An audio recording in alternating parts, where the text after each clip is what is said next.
have a plan, but be ready to change it anytime. I think, one of the big questions is how do you juggle 3 YouTube channels? Everyone has a chance to grab this attention. It's just a matter of like holding it for a longer period. It's becoming harder and harder. You're a business owner, content creator, you got a team to manage, and then a family to run, and then self-care to take care of yourself. What have you learned about being a parent and also being a business owner and a content creator as far as tips, staying sane, getting it all done? So what does it really take to make it as a content creator? Today, we're going to be learning from someone who has over 10 million subscribers across her channels. But of course, she didn't start there. And so we're going to be hearing her story, learning her tips, as well as discussing some things like raising venture capital as a creator. That actually is possible. And what are some of the innovations happening there? What are the opportunities for non-English channels? And what are some of the tips for parents that are trying to juggle business or their jobs and content creation? So many topics with Marina Mogilko. Woohoo! Did I say it right? Thank you for having me. Yes, Silicon Valley girl. Yeah, Silicon Valley girl, Lingua Marina, Marina Mogilko, multiple personalities. Multiple personalities. So grateful to have you on the Think Media podcast. Yeah, you were on the show. You were at Growth Video Live virtually during the pandemic. 3 years ago. 3 years ago, crushed it. You're doing so many cool things in entrepreneurship as a content creator. For people that are just meeting you though, what are you up to? Go back a little bit. When did you start and what are you up to these days? Yeah, I actually started back in 2014. My story is I'm Russian, was born and raised in Russia, started a company together with my husband to help students study abroad. Started growing this company, but we had hard time raising in Russia and like growing internationally. So we're like, okay, we need to raise money abroad. But again, it was hard. And I thought, okay, let us try and get an MBA in the US. I heard they were giving out scholarships to international students. And I got the scholarship to study in Johns Hopkins and University of Florida for my MBA. But we also got an offer from 500 startups in Silicon Valley. This is how I ended up in Silicon Valley. And this is how I started my channel because I took my GMAT and I was like, okay, well, first of all, I discovered YouTube as a platform when I was getting ready for my exams. I was like, oh my God, a completely different platform with all of these amazing videos. I want to participate too. So I took my GMAT and I came back home and I recorded my first video, how to take GMAT. That was 9 years ago. That was in Russian. And yesterday, my Russian channel hit 2 million followers. Wow. And so we moved to the US. I continued making content in Russian, but then I was like, okay, we're in the US now. How about I start in English? So I started my channel called Lingua Marina, which is now at almost 8 million followers. And I'm inspiring people to learn English, to change their life with English. So it's English for non-English native speakers, but I also talk a lot about American culture. And then I realized that my American friends are not consuming my content because it's all about like how to speak English. So I started Silicon Valley Girl, a channel about life in Silicon Valley. Wow. So 3 different channels. And then do you have multiple businesses? I have, well, basically 2 companies. One company is the one that we started back then. We raised venture capital. It's a study abroad booking platform and also online education platform. So you can learn languages by taking online courses. And another company just manages whatever I'm doing as a creator, my media company. Gotcha. And Lingua Marina, is that what's connected to the company or is it separate? It's kind of connected just because I do a lot of promotion for my company, but it's a separate entity. Gotcha. That's amazing. And so I think, one of the big questions is how do you juggle 3 YouTube channels? Yeah, it's a great question. I have a team. This is like the most helpful thing ever. Totally. I have amazing people who help me with scripting, who look through the videos, who edit them, who post them. Like they do all of that. I'm just in front of the camera. So they're super helpful. And also I had a schedule, but before 2023, I had a very strict schedule. I wanted to do 1 long video each week for each channel and then 3 shorts for each channel. So that's like 12 videos a week. Have you been staying consistent with that? And I was super consistent in 2022, but I almost burned out because I really wanted to travel. And then was like, oh, I want to see my parents in Thailand, but that means I can't really create content there because it's too hot. And like, it's not where you create content for my channels specifically. So I thought, okay, I came up with this schedule, but it's me who came up with the schedule. No one is forcing me to release that many videos. And so now it's more like, okay, if I'm in the mood, I will create videos. So I think I'm down to like 4 to 5 videos a week. Counting shorts. Counting shorts. Yeah. Yeah, that's amazing. And how many team members are working on the content creation side of things? I would say around 5. Okay. I have 2 editors. I have a YouTube manager. I have someone who helps me with thumbnails. And I have like, when I say YouTube manager, it's basically someone who helps me with scripts and posting.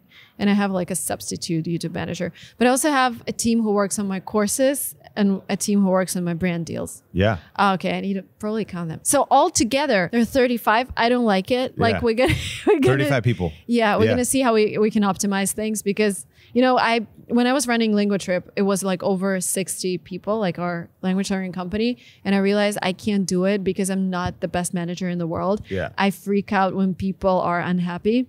And I freak out when people don't follow my instructions. So I freak out a lot. So my husband took over and he's the CEO. He's running it. He's a lot more stable, a lot better CEO than I am.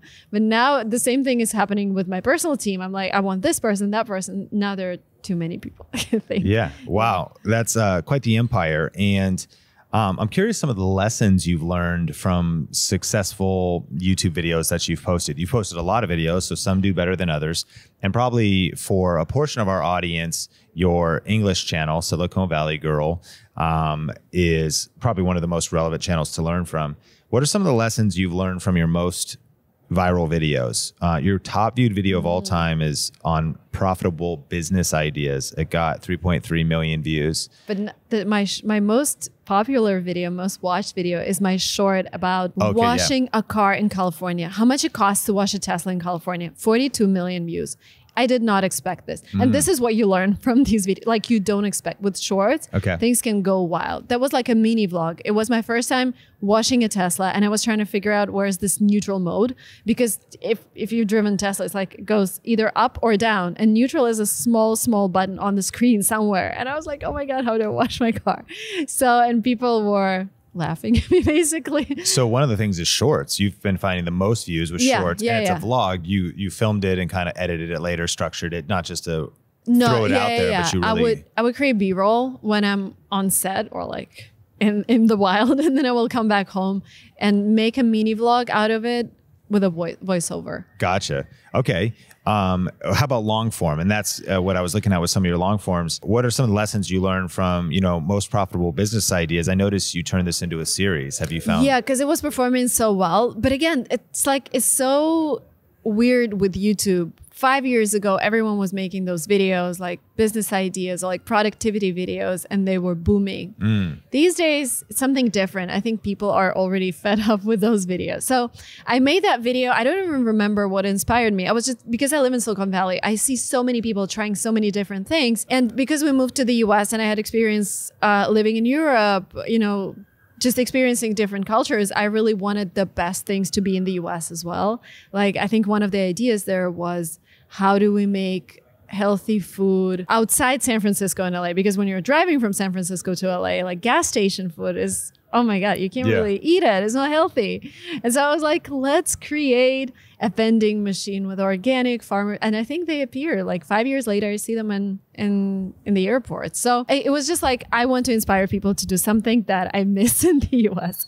And this is how this series came up, how I came up with the series, What tips do you have if somebody asks you and they see all your success from starting YouTube and they're thinking about starting a channel? What advice do you give them? Stay consistent and experiment. That's it. That's it. You just try and try and try. You try 20 different videos. And like sometimes we're like, okay, I'm putting out 10 pieces of content there. It's all the same. Like if it's all the same, it's not going to work. You have to try role play. So I don't know, do comedy. Like just go out there and try different things. So you mentioned before, you're kind of evolving a little bit in your brand. How has your brand evolved? You mentioned you're getting into fashion.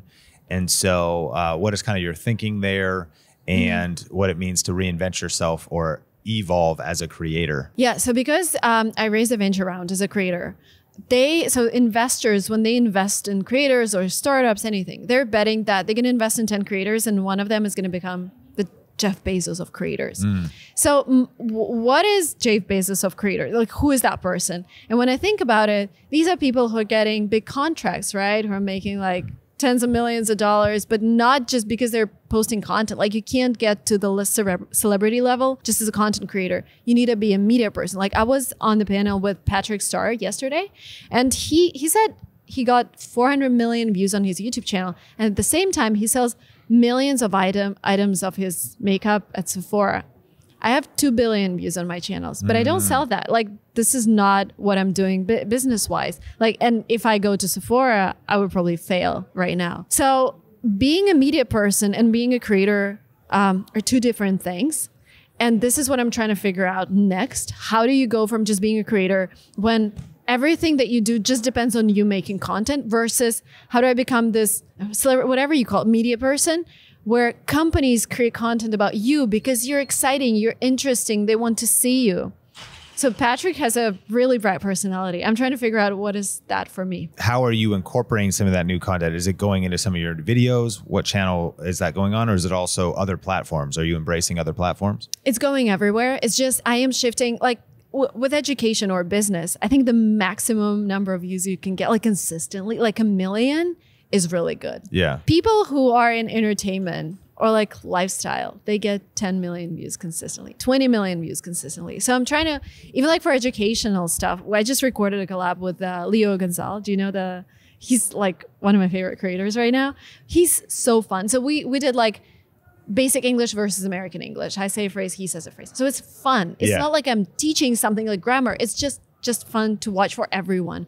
Americans, I did a similar collab with an Australian creator. Like I am trying to bring it into the entertainment world, kind of, so that everyone can understand. The takeaway, if I'm understanding too, is education also has a lid on it at some point. Yeah, but education, business, investment, like it's a niche. But right? if you start tapping into entertainment, you can so that raise everyone understands that lid a lot higher. And even your core thing of helping with language and teaching English, you make that entertaining, you bring collaboration into it. It can have a whole greater level of reach. Absolutely. Like Duolingo, their strategy is just mind-blowing. Yeah. Have you seen their mascot? So they're one of the top companies crushing it on social media because they came up with this green owl, which was their mascot for a while. And now they're just following trends with it. Millions of views. Every single short. They're a social media person. She was here last year and she was the reason I came to VidCon because I wasn't speaking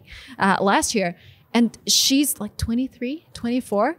And so Duolingo is this world phenomenon now because they're just, everybody knows Duolingo thanks to TikToks and they see how people start using app more and more because they're targeted, bombarded with those videos. They're recommended everywhere. You mentioned you raised venture. And for people that aren't familiar with Silicon Valley lingo, can you explain what that is and even what that meant and if that's an opportunity for others?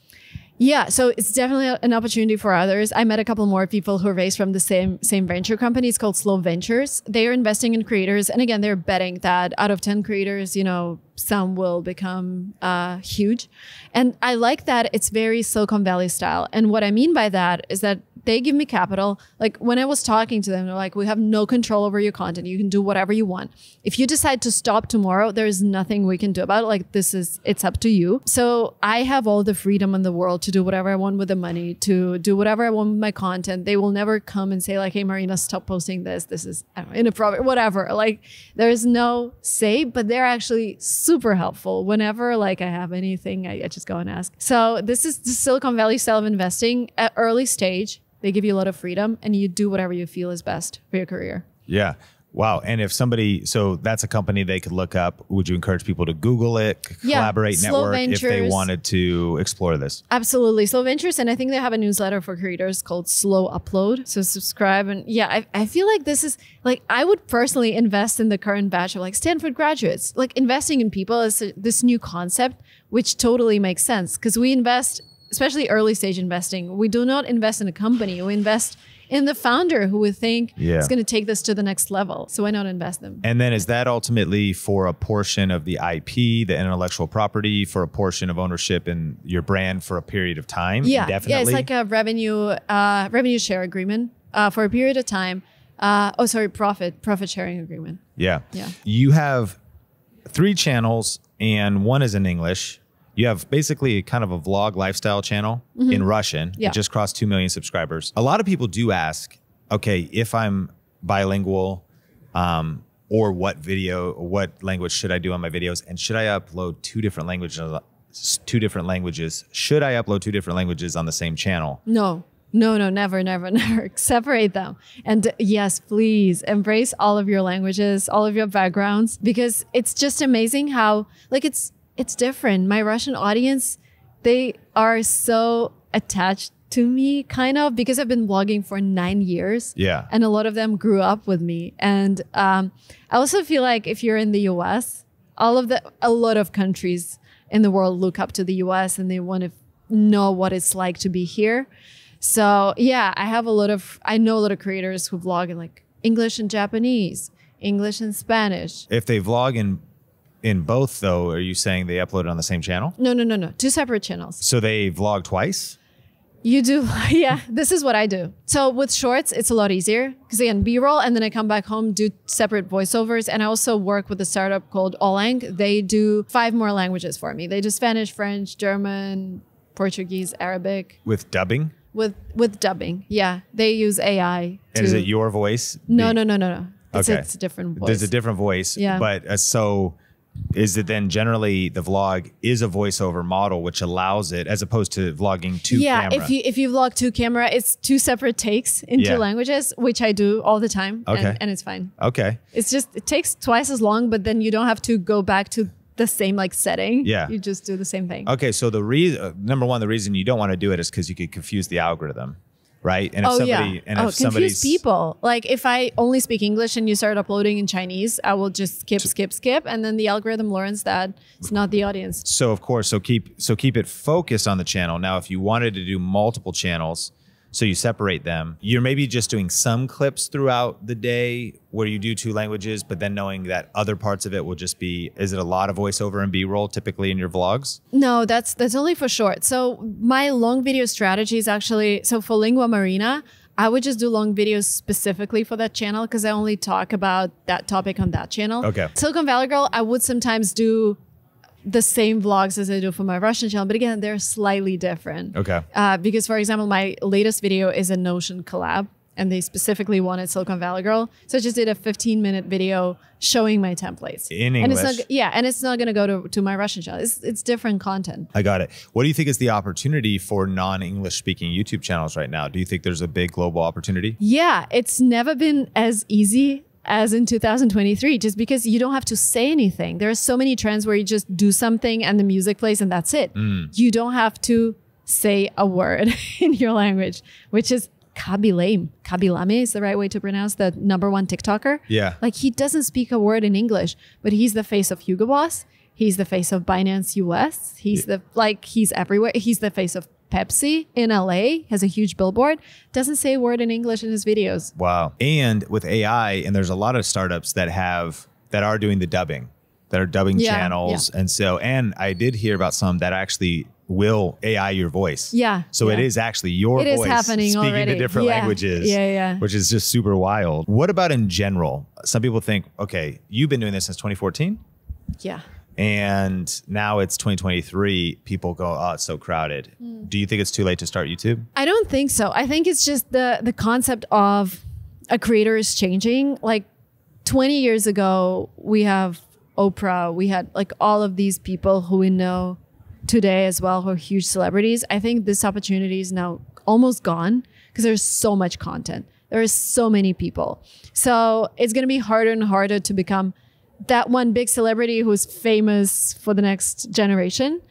But I feel you have a really good chance to be visible because of the social media algorithm, because of how much time we spend on socials.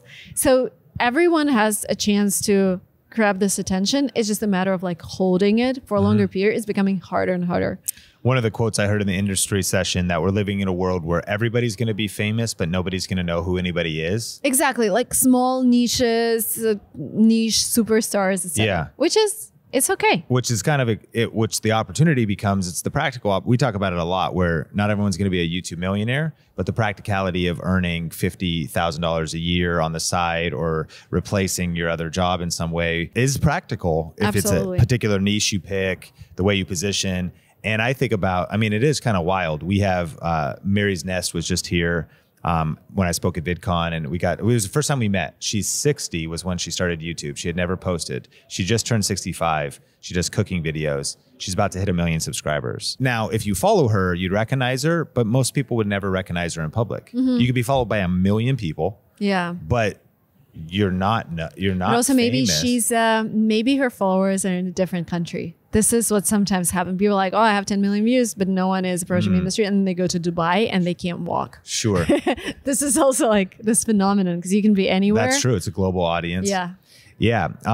Amazing. So you made a video a while back about how much YouTube pays you, YouTube specifically. Now, you probably haven't looked at the numbers recently, but I am curious. It's always people's question, specifically like how much they can earn from ad revenue. How much does YouTube pay you? Not much these days. I think it declined for everyone. Yeah. It's 50% less than it was last year. Wow. So my Russian channel, I think it's like 2K a month. My Lingua Marina, which is like 8 million.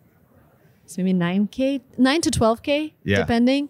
Silicon Valley Girl is also, it fluctuates a lot if a video is like getting a lot of views, but it's also like 2 to 5K every month. It's not a lot. Have you seen that? Well, sorry, a lot of money in general, but like for the views that I'm getting. Sure. Because people will be like, yeah, it's a lot of money. Yeah, if you add up all those monies, and there's also a team behind you that's supporting. So that's still be a lot of money for an individual. It's not as much if you're employing other people or paying freelancers. Exactly. So also, my guess is you have 3 channels, so you get to see different CPMs and RPMs.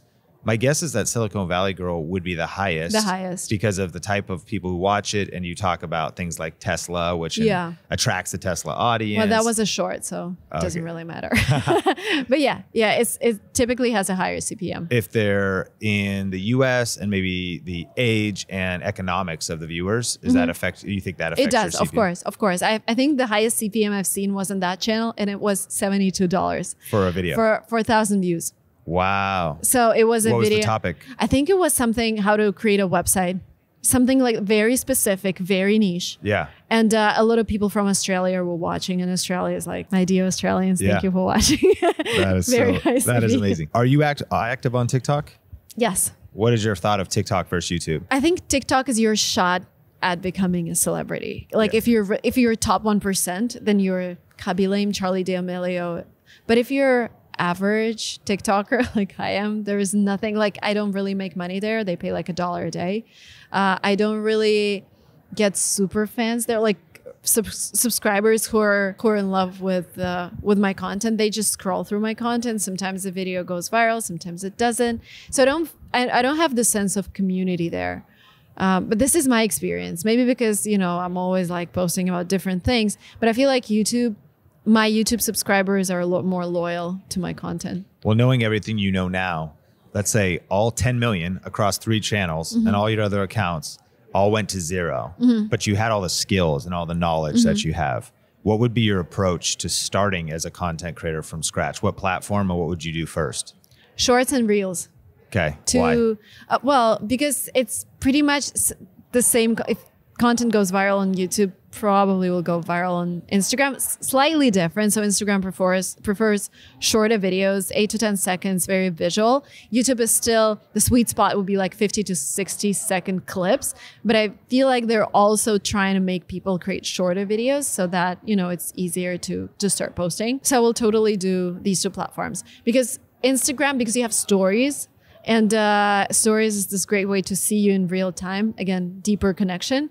And YouTube, the algorithm likes your subscribers, and they would actually see your new videos. I love it. And so you would go Instagram and YouTube would be the play for you. Yeah. TikTok, it's like if I can have a person who will just repost all my videos. This is what we do now. I don't make TikTok specific content. As we land the plane, you have 2 daughters. What ages? 3 and 2. 3 and 2. We have a lot of families and parents watching this. You're a business owner, content creator. You're doing all kinds of stuff. You got a team to manage, and then a family to run, and then self-care to take care of yourself. What have you learned about being a parent and also being a business owner and a content creator as far as tips, staying sane, getting it all done? Yeah, and also, first of all, have a plan, but be ready to change it anytime. Like I've planned something, and then my daughter is sick, so she's staying home. So I can't do anything. If she's home, I can't work. I have to be with her. So it's always like, yes, I have a plan, but it might change. Yeah. This is the first thing. The second thing, it gets easier when they like, if they start daycare, then you have more hours in a day. It's still different. We're lucky because my mom stayed with us when Emily was born, our first daughter. So she really helped me. She would go outside and walk with her, and I will record my videos. And we got a nanny. We like in the past 2 months, we were just me, my husband and I. It was bad because they still wake up at night. Yeah. Once they stop waking up at night, I think this is when you become feeling better. And if you can do sleep training. Yeah. Because I couldn't. I can't when they start crying. Because sleep training's like, let them cry. I can't. Yeah. So they still want to sleep with us. They still wake up in the night. Yeah. We have a 2.5-year-old and a 9-month-old. Oh, you had a second baby. Yeah. We have 2 boys, and definitely we've learned you have to be flexible. And we are also learning, because once we had the second one, it restarted again. We had already got one's walking, he's sleeping in his own room actually. And then we're like, but then we're like, oh, we're starting over though. Now we have another one sleeping with us. But it's great that you were able to do that with the first one. I can't, like Emily has to, and Lily as well. Yeah. They can't sleep alone. They freak out. Totally. Yeah. But we're learning it's seasonal. And so having the long game as opposed, it could be frustrating in the moment because you think about what's the next 6 months or a year, but then you think about multiple years, and family is everything. So family is everything. That's true. Yeah. And it goes by fast. I'm reading this book. It goes, I think it's called It Goes Fast. It goes so fast, something like that. It does go fast. So I try to appreciate every moment. And I'm here, but I'm leaving, like my plane is in 3 hours, so I can pick them up from daycare. I really want to do that. Yeah. Hopefully it's not delayed.